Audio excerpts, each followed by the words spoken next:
Two NBA player props here on PrizePicks for Friday, October 26th. We're coming off 2-0 on, I believe, Wednesday, 2-0 on Tuesday, so 4-0 to start the NBA season here with these YouTube plays. Again, before I get started, take a look in the description below of this video and hop into the Discord. $9.30 per month, 31 cents per day. Again, that's where I post all the plays I'm making on PrizePicks. We have other cappers in there as well. They're super positive community. Everyone in there just trying to help each other cash. And currently, for first time members of the Discord, I'm giving 20% off the first month of membership. So literally, it comes down to like five bucks to join. Come check it out. Link in the description below. There's going to be a promo code in the description below, TUFF, 20% off your first month in the Discord. Also want to mention I'm not a gambling expert, not financial advice. Simply just plays I'm personally looking at making. Hopefully give you guys some insight and analysis to make your own player prop decisions here. Again, no one's pressing submit on those parlays other than yourself.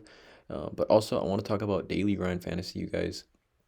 I mentioned this in every video, but it is a elite research betting tool that I do use every single day to add plays into my parlay.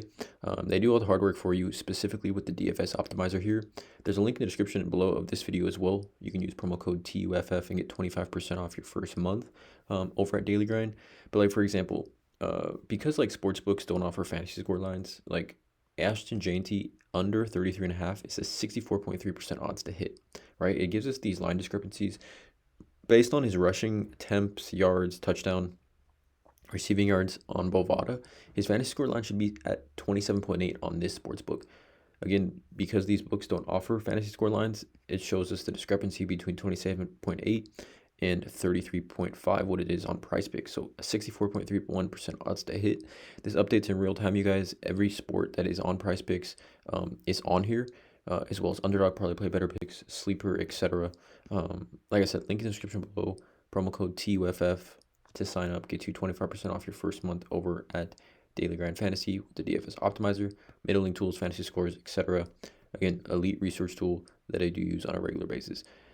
Let's get into it, you guys. Two player props that I like from this Friday, October 26th slate. Again, shout out to my Dodgers in the World Series as well. Definitely going to be watching that tonight. But let's get into it. I think both of these lines have a chance to bump as well.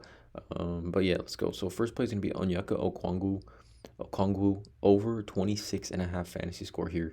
He had a monster first game of the year and really took a ton of minutes. I think he outplayed Clint Capella in that first game, 28 minutes to 20 minutes, but he finished with 46.1 fantasy points against the Brooklyn Nets. And he's really always been in his career fantasy points per minute monster. He just sits behind Clint Capella in that rotation. But Barlow's out and Bogdanovich are out, I think, and Cody Zeller's out. So there's really, he's kind of the sixth man now, I think, in this rotation. Even RotoWire has him projected for more minutes than Clint Capella in this one, 27 to 21.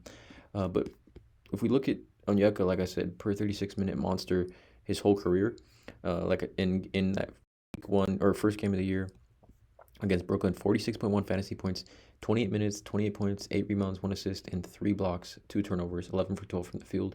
Just super efficient player. Even if you go back to last season, right, he missed majority of the first half and the second half of last season due to like injuries. But if you kind of look at his lines here, he went over this line a decent amount of games for the kind of sporadic minutes that he did receive.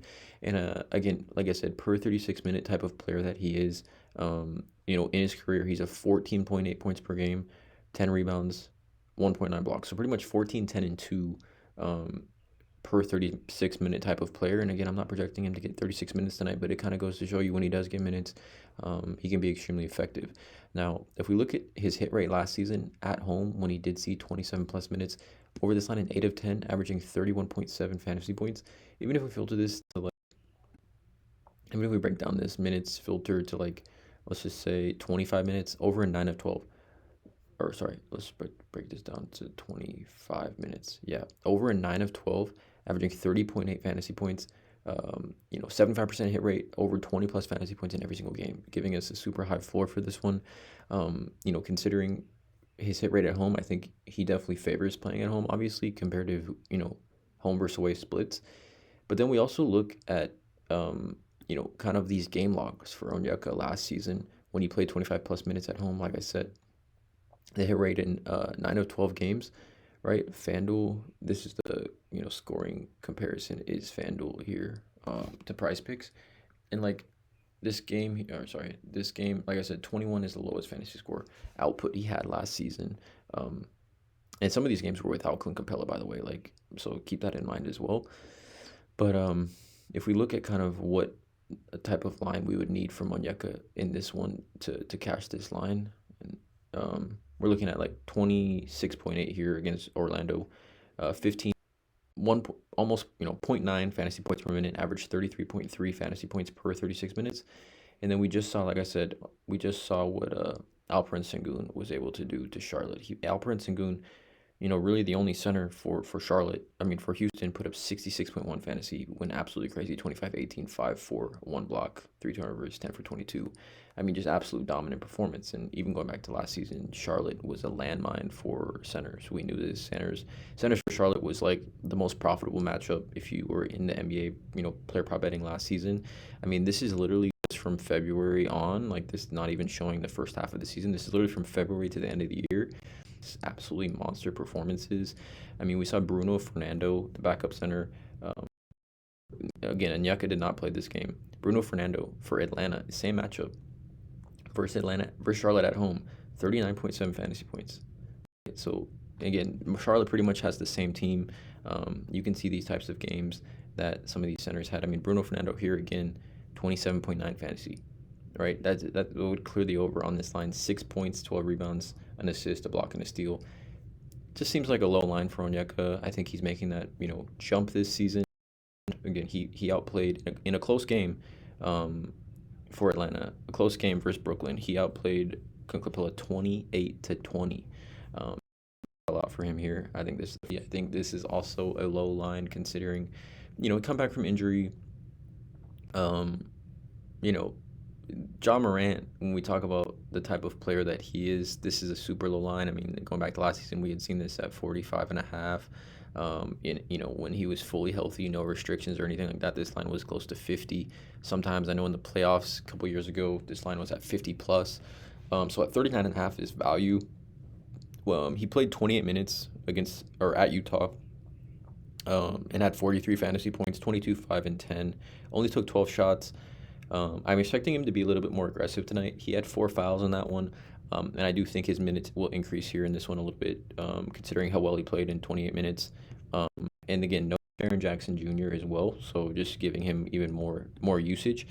But for 39.5 fantasy points, we're talking about Ja Morant, who, as a fantasy points per minute type of player, just last season on the road, through 5 games, averaged 1.4 fantasy points per minute, averaged 48.6 fantasy points per 36 minutes, and obviously saw just a ton of usage here at 34.1. And again, the second highest usage player on the team was Jaren Jackson at 30.2, and he's not going to be playing in this game. So it obviously presents a ton of upside for Ja Morant at 39.5 to kind of impact the game in a variety of different ways, right? I mean, we're talking about, when healthy, a top 5, maybe top 7 point guard or lead guard essentially in the NBA.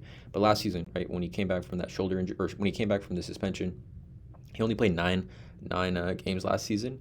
9 games, which is obviously not a lot, but he was over in 6 of 9, averaged 44.94 fantasy points, 67% hit rate, right? So in a small sample size, this is a pretty decent hit rate, very close to 70%.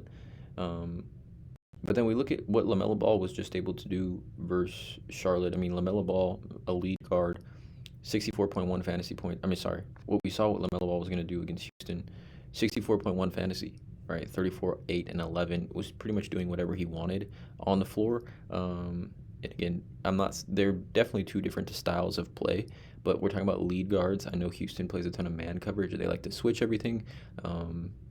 And again, Houston doesn't. I mean, Sengun's a good defender, but he's not the rim protector that like a typical center would be. So I think Ja's going to be able to get to the rim here in this one, pretty easily. We look at Ja Morant as well. We look at guards. Game log last season, logging 28 plus minutes. Again, point guards. Versus Houston was an absolute profitable matchup as well. I mean, we're talking about just since like March to April. I mean, some massive games. Jalen Suggs put up 40.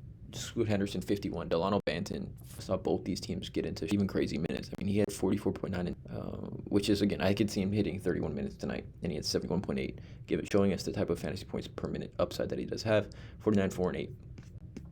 So again, these are 2 plays for this YouTube video. I like both these spots a lot. Looking to go 6-0 to start the NBA season, you guys. Again, link in the description below. You can use the promo code to hop in the Discord, 20% off the first month if you are a first-time member of the Discord. Come check it out. Again, all the links in the description below. Please drop a like, hit the subscribe button, and as always, let's cash.